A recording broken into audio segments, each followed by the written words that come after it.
heavyweight fight, someone's got to throw the first punch. So I'll tell you what, let's not wait around. Let's deliver, not accept. Let's go.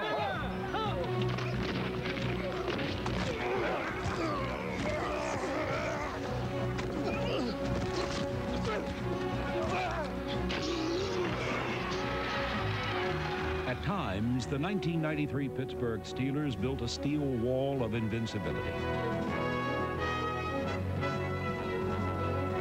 They were young, talented, and hungry, possessing some of the game's most exciting stars, like cornerback Rod Woodson, the NFL's Defensive Player of the Year, and tight end Eric Green, who blossomed into a star as the team's leading receiver.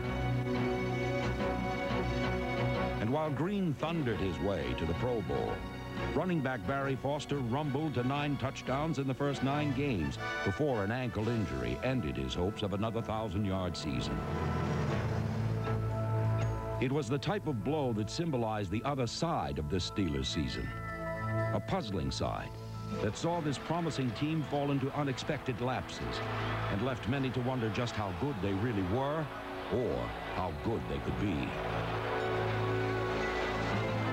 In a season typified by slow starts, the Steelers constantly seemed to be backed into a corner, forced to battle their way out time and time again.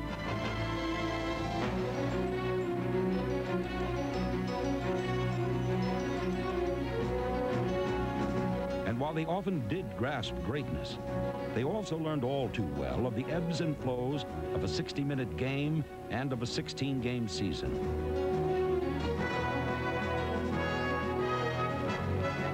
And this year of promise and pain became a lesson in resilience, a fight to the finish.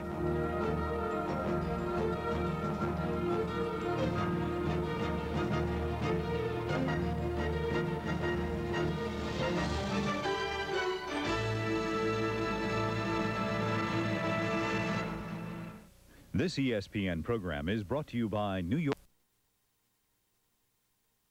Honorary Chuck Noll was presented with his Hall of Fame ring on opening day. Just a great feeling. But the thing that makes Three Rivers Stadium great are the Hall of Fame fans. Thank you very much.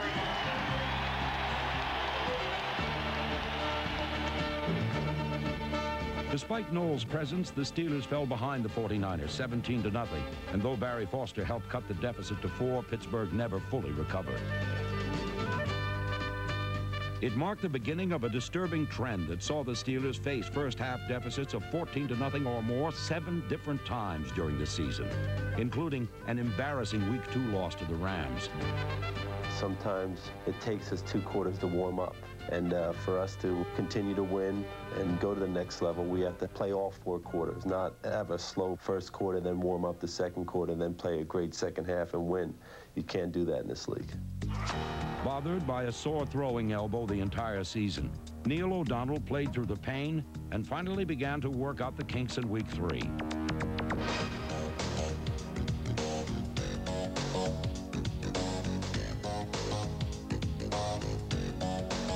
O'Donnell completed 21 of 25 passes for 3 touchdowns as the Steelers' offense rolled over everything in its path.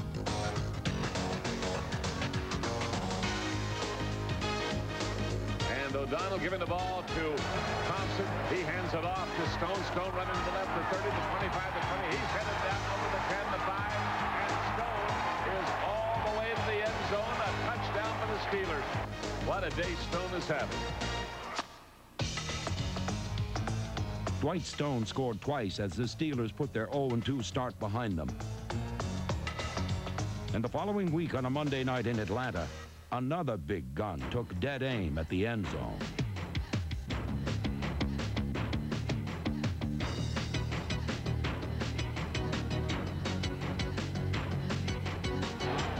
O'Donnell giving the ball to Foster. Foster coming left over the 30, the 25, the 20, the 15, the 10, the 5. Goodbye! Goodbye! Foster into the end zone. Pittsburgh touchdown.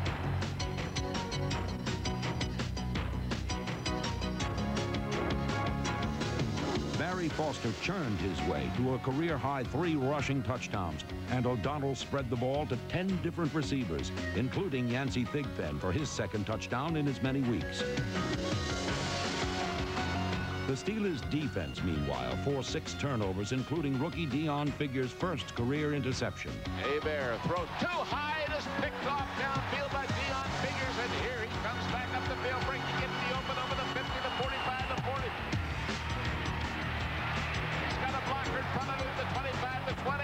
He's to the 10, and he's inside the 5. He's down to the goal line, and they say he hit the ground at the 1-yard line. Pittsburgh completely manhandled the Falcons with 2 sacks and 3 forced fumbles, courtesy of number 91, Kevin Green. Oh, boy, he's giving Hebert fits. Kevin will not be stopped tonight. He's playing way up on the line of scrimmage, upright. Here's Hebert with the snap. There's Green. He got it. The ball's loose. Picked up. Kevin Green knocked it loose, and Kenny Davidson scooped it up off the turf. Touchdown, Pittsburgh. With their highest point total since 1986, the 2-2 Steelers had convincingly gotten their season back on the right track.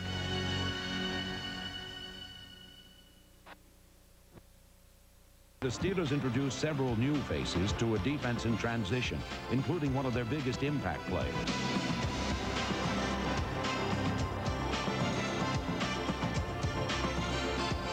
Free agent Kevin Green led the team with 12.5 sacks and was one of 3 new starting linebackers that added punch to the Pittsburgh defense.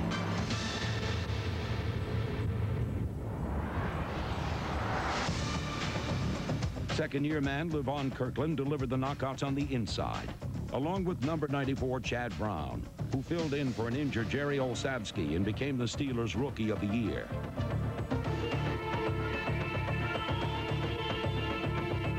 The emergence of another new starter, second-year nose tackle Joel Steve, allowed number 98 Gerald Williams to move from the middle to defensive end.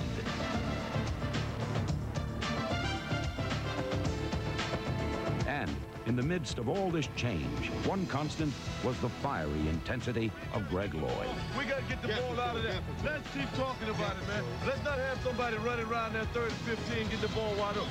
We're better than that. We play better than that, all right?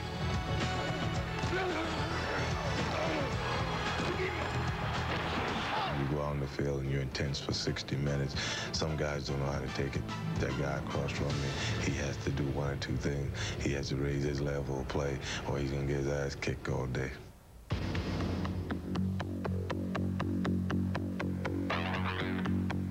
No defender in football is a more intimidating force than Greg Lloyd. And in no game did Lloyd unleash more fury than in Week 6 against the Chargers. The Pro Bowl linebacker almost single-handedly destroyed the San Diego game plan with 11 solo tackles, 1 sack, and 2 forced fumbles.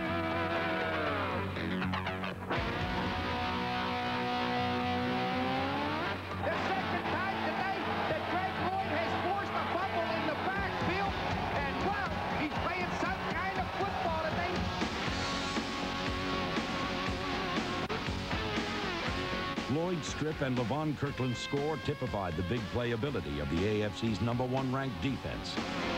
But it was one defender in particular whose big play skills earned him the utmost respect of his peers around the league. I'm gonna bow down. We all gonna bow down to him. Hey, congratulations, man. I got 2 kids. I got 2 kids. No, Rod Woodson wasn't heaven sent in 1993, but he did seem to play on a higher level, and he certainly produced some divine interceptions.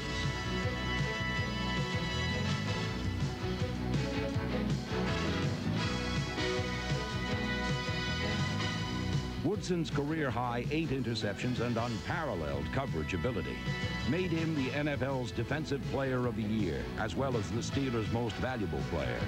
And in Week 7 against the undefeated Saints, it was Woodson who sparked a runaway Steelers victory. Back goes Wilson. Wilson fires under pressure. It is tipped into the air and pulled in by Pittsburgh. Rod Woodson with the ball going down the far side of the 40, the 30, the 20, the 10, the 5, and it is a touchdown on the return by Rod Woodson. Yes! Yes! How about the Steelers special screen?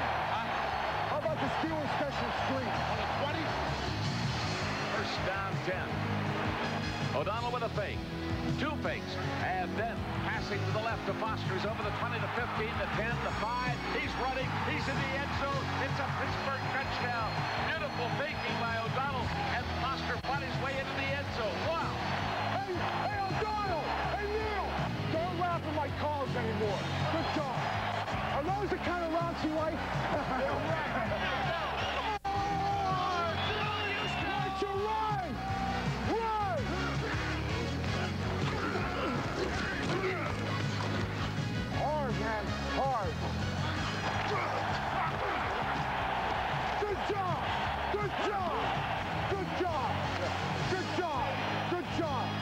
It was a day every bounce went the Steelers' way. Snaps to Tomczak, firing it for Green. Takes it, hit ball at the 5, goes in for the touchdown. Some days you can do nothing wrong. I'll tell you what, you get lucky. You should be playing the lottery today. Make sure you play a number. Hey, Dirk, enjoy it tonight, but then let's get back to work. Oh, I know. With 4 straight wins, the Steelers had the rest of the NFL taking notice of just how good this team might be. One of the ways Ryder makes your move easier is with a computerized reservation system that makes sure... Field goal! Field goal!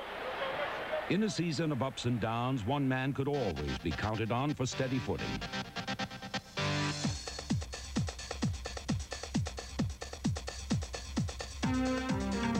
Pro Bowl kicker Gary Anderson hit on 28 of 30 field goals to set a Steelers single-season accuracy record of 93%.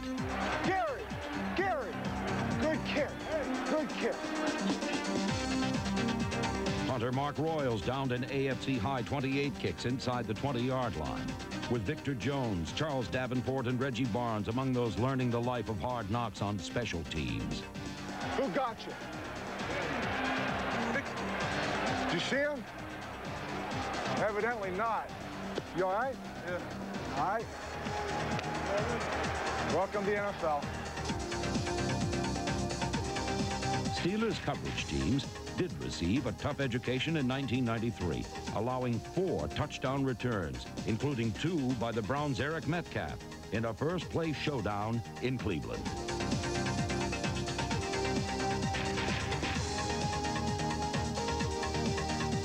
The breakdowns appeared to lead to a letdown the following week, as the Steelers fell behind the Bengals 16-0 before storming back. And O'Donnell going long down the field, pulled in by Green at the 40. Green is down to the 30. Green is going for a Steeler touchdown. And they shed that guy like it was a Tootsie fly.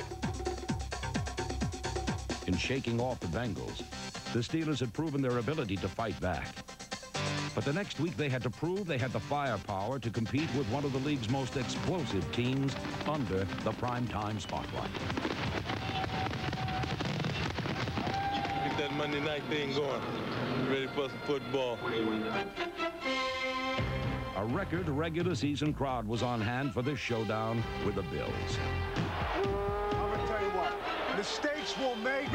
Mistakes we'll overcome. The most important thing is to fly around and have some fun. Here we go. The Steelers' opening drive was tainted, however, when Barry Foster suffered a season-ending ankle injury. His loss could have been disastrous, but on this night, his replacement, Leroy Thompson, kept the Steelers right in step.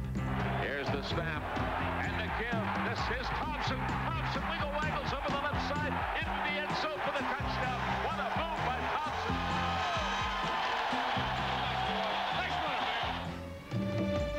With number 63, Pro Bowl center DeMonte Dawson providing a wall up front, and receivers like Jeff Graham extending themselves beyond the limit, the Steelers' offense was almost unstoppable, holding the ball nearly 45 minutes and outgaining the Bills 400 to 157.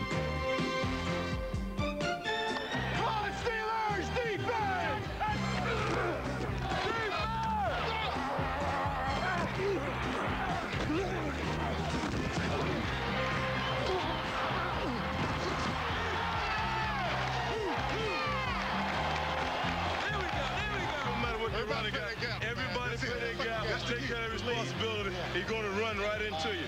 Hell, he can't jump over, and he can't fly out of there. he got to come through us. As long as everybody's taking care of the position, that's what's got to happen. The crowd in it. Keep it going, man. Keep it going. It's far from over.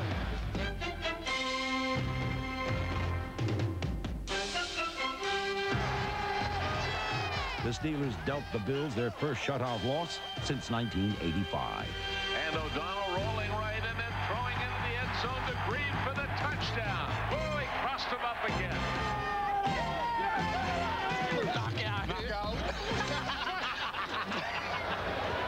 On this night, the Steelers earned the respect of the entire NFL. Great game. Good luck to you the rest of the way. And had definitely taken on the look of a champion. This ESPN program is brought to you. Following their impressive win over Buffalo, it seemed everything was ready to fall the Steelers' way.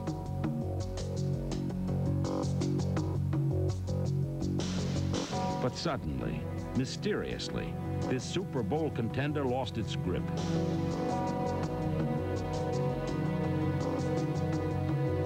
A lopsided defeat in Denver and two bad losses to the Oilers cost the Steelers a second straight division title, as this team that once looked unbeatable dropped 4 of its next 6 games.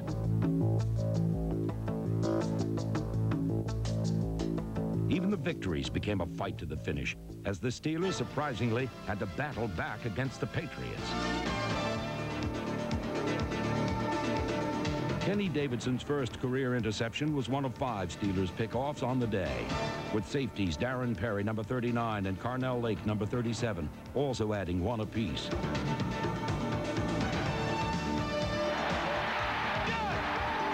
Number 25, Gary Jones, had 2 interceptions, including 1 pulled out of thin air. The 5 interceptions helped the Steelers come back and take a 3-point lead. But in the end, the outcome hinged on one final play, with the Patriots 1 yard away from victory.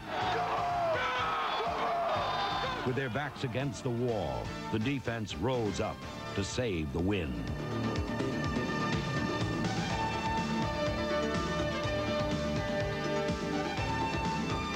The Steelers learned a lot about resilience over the last half of the season. Facing a must-win on a Monday night in Miami, they once again responded, as the team's leading rusher, Leroy Thompson, scored twice to help build a 21-6 lead. And the gives to Thompson, and Thompson gives them that move. It's better than a hula dancer. He found the hole. Duvall Love cleared it out for him, and he galloped into the end zone. Touchdown, Pittsburgh. I love it. On defense, Greg Lloyd recorded 2 of the Steelers' 5 sacks, and Carnell Lake added 1 of his career-high 5 on the season. After the Dolphins pulled to within a point, however, it took a Rod Woodson interception in the final seconds to seal the Steelers' 3rd Monday night win of the season.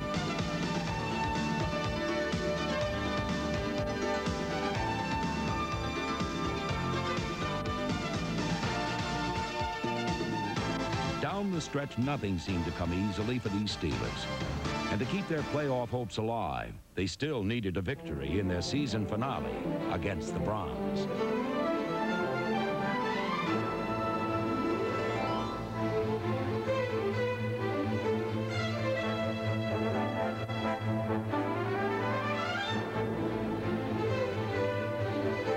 Trailing 9-3 at halftime, the Steelers faced a gut check and had to reach deep inside to find out what this team was really made of. Come on back, baby.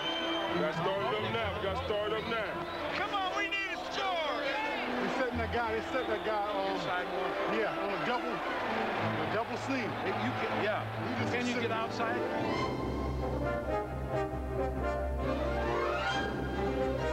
Eric Green's 4th quarter score put the Steelers on top. And with Pittsburgh protecting a 7-point lead in the final seconds, the defense once again rose up to save the win.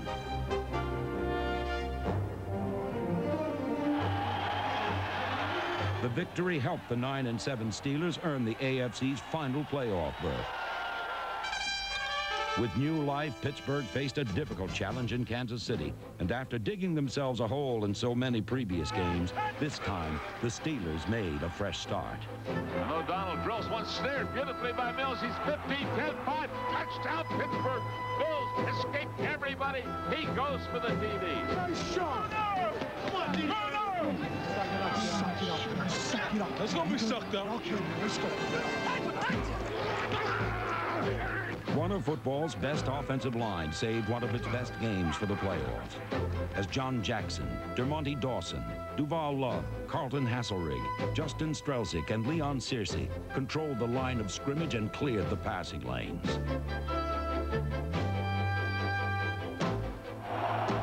O'Donnell is back. O'Donnell going for the end zone. And there's Green. Green pulls it in for the Pittsburgh touchdown. Yeah, baby.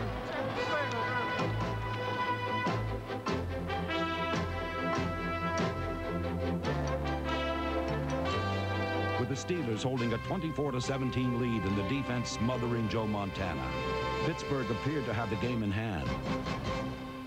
But with less than 3 minutes remaining came the game's most pivotal play. Royal standing at his own 32, and they have a rush, and the punt is blocked. Kansas City has got the ball, and here they are running down the far side of the field, and inside the 10.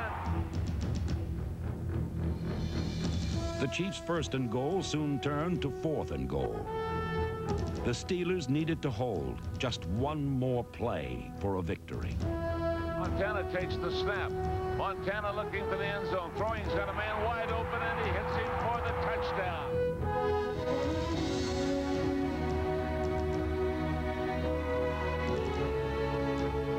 The game-tying touchdown eventually led to a Chiefs overtime victory.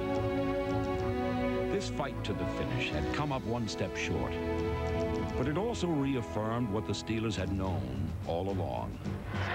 Nothing has changed. Nothing has changed. 47 guys right here have enough energy to beat anybody in the National Football League. For 60 minutes, let's go after them. Yeah! First and last punch.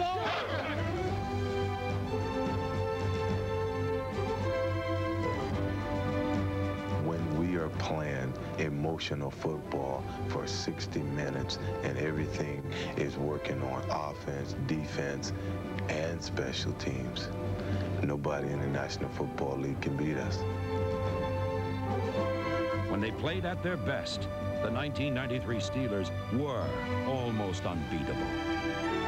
But they also learned how difficult it is to maintain that level of excellence for 60 minutes each game day and throughout a 16-game season.